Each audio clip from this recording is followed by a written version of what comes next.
Okay, let me paint a hypothetical for you. And this pertains to art and the act of being a creator and the sorts of personality types that you might come across, or you might be, and how to kind of navigate that. Like, what's the healthiest, in my opinion, kind of approach to creating.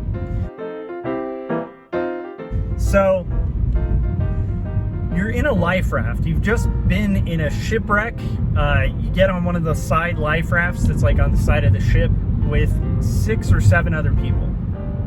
And it's a dire situation. It's a stormy sea. You're being tossed to and fro from the waves. And some of the wreckage from the ship basically like punctures the hull of the ship. And so the ship is starting to sink because it sprung a leak, right? And it's a dire situation where immediate need has to go to fixing the issue at hand. So in a situation like this, one of the people on the raft starts fixing the leak, right? Other people assist that person to fix the leak. And they're not kind of concerned about making it perfect or exactly what it would be in a dream, right? Like they're doers. They're people. It's a personality type that's like, I see a problem and I'm going to attempt to fix it. That's one personality type, right? The other are helpers, right? Which is the people who maybe needed that person to start in order to follow and do, right? Both have one thing in common. Both are doing something to solve a problem. There's another personality type on the ship, and that's the person who is sitting back and critiquing the person who's fixing the leak. Basically saying like, well, I would have done it this way, or I would approach it this way, or hey, I don't know if that's going to work, that thing that you're plugging the leak with. Maybe we should use something else. Now, that person is an asshole. and it's something I've been thinking about. In creative endeavors, you will find yourself surrounded by a variety of people. You're going to be surrounded by doers, by helpers, right? And then you're going to be surrounded by critics, right? And I'm not talking about people who have criticism as a job. Like, let's say the hypothetical, if that were a critic whose job it is to be a critic, that would be a little different, right? Because that'd be like, I don't know, maybe you're testing fixes for leaks, right? And somebody's paid to go in there and be a skeptic. That's one thing. That's a totally different thing. But you're going to be faced by people who literally observe you doing and think they could do better, or think they could, or think there's a better way, but usually fail to offer any better way, to offer any proof of concept. And at the end of the day are just kind of critiquing without any solution themselves. To me, I think about that hypothetical, at least I've been thinking about it on my drive. I want to be the person who just goes and tries to fix the leak. And if I fail, cool. At least I try, right? I'd rather be that than even the helper. But I'd far rather be the helper than just sit idly by as the ship sinks, right? Now, how does that pertain to art? Don't spend too much time critiquing other people's work. Focus on your own shit. Focus on putting out your own thing. Like, do it better yourself. If you have a better way, do it better. If you would have done it this way, do it that way. Again, be proactive and look for ways to do rather than to take. And I think that's really important for creatives. Do I follow that all the time? No. There's definitely times where circumstances or things have come out of my control, or I've frozen up because I'm thinking about the driver for somebody who would be on the ship doing that, right? What is the incentive? And I'm guessing it's mostly motivated by fear and possibly like kind of an ego saving thing. Like, I know better. I could do better. But again, if you're going to be an artist, you're going to be in the act of creating. If you are an artist, you are a creator, right? And if you're a creator, you should spend more time creating than destroying. And it's just something to think about. I don't know, it's been on my mind, but also why I thought it was good to bring up is I had this happen like a week ago or something,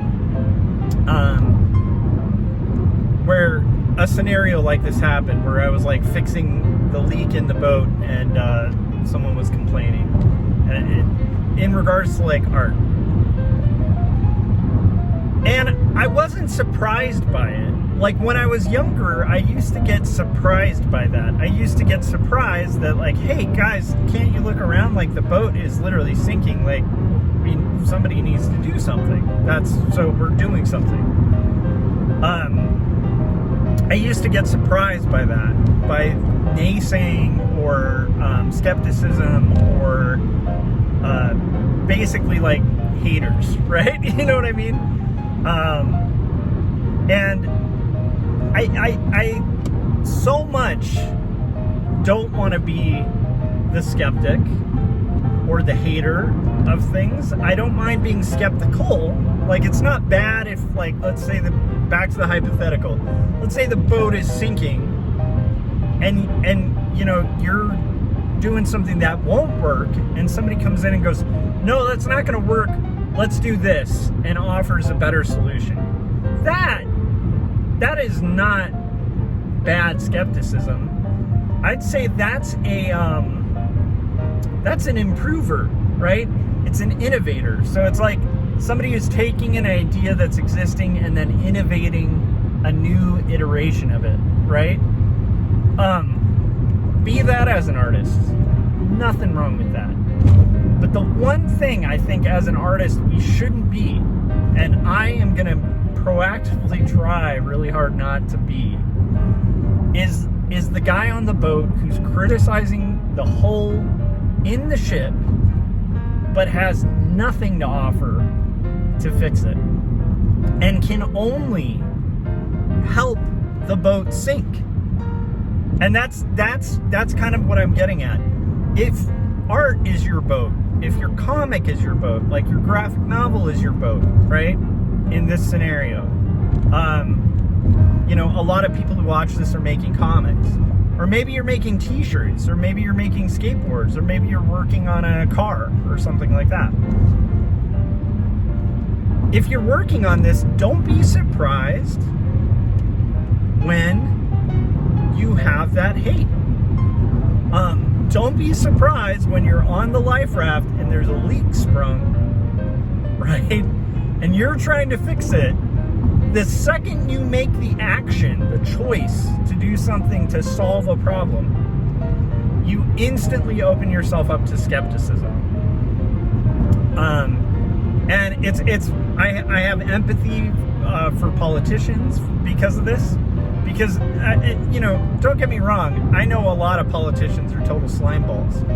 But how bad has it got to feel if you spent like months like trying to fix a road or a bridge or fix something and handle people's complaints, and you do it, and the second you do, if you're in that kind of position, you know, like a good chunk of your constituents are still going to complain because maybe the road wasn't fixed right, or maybe it wasn't whatever. And that's got to be really infuriating. It's one of the reasons I don't think I'd be in politics, right? Aside from the fact that I just don't have a head for it, and I'm a really bad liar. And that is fundamental You need to be a good liar to be a politician. And I don't think I have that. I'm not saying I haven't lied or don't lie. It's just I'm a bad liar. Anyhow, so that's my thought for the day. It's nothing big. It's just, you know, it's been interesting for me to consider. Oh, I think this is literally a personality type. You know, one of the reasons we jokingly called our band No Saboteurs was that I can't stand sabotage. Just in general. And especially people sabotaging art and sabotaging someone's vision. That's just not cool. It's not cool to do. And why actively sabotage something that is making something new?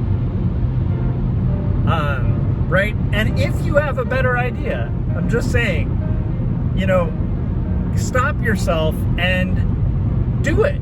Make it. Be in the ring. If you can box better, get in the ring and box. That, to me, is a good thing. I am not a boxer. I'm not going to get in the ring. I can observe a fight or something like that, which I don't really watch fights, but I could probably observe one. But I'm not really one to comment too much on it because, again, I can't fight. Art and making graphic novels is a really big time commitment, life commitment, art commitment. Creating your own, like from scratch, writing, storytelling. It's a vulnerable, risky thing you are doing. And when you endeavor to do that, you're also solving a problem. Because all of design and illustration is taking a problem and solving it.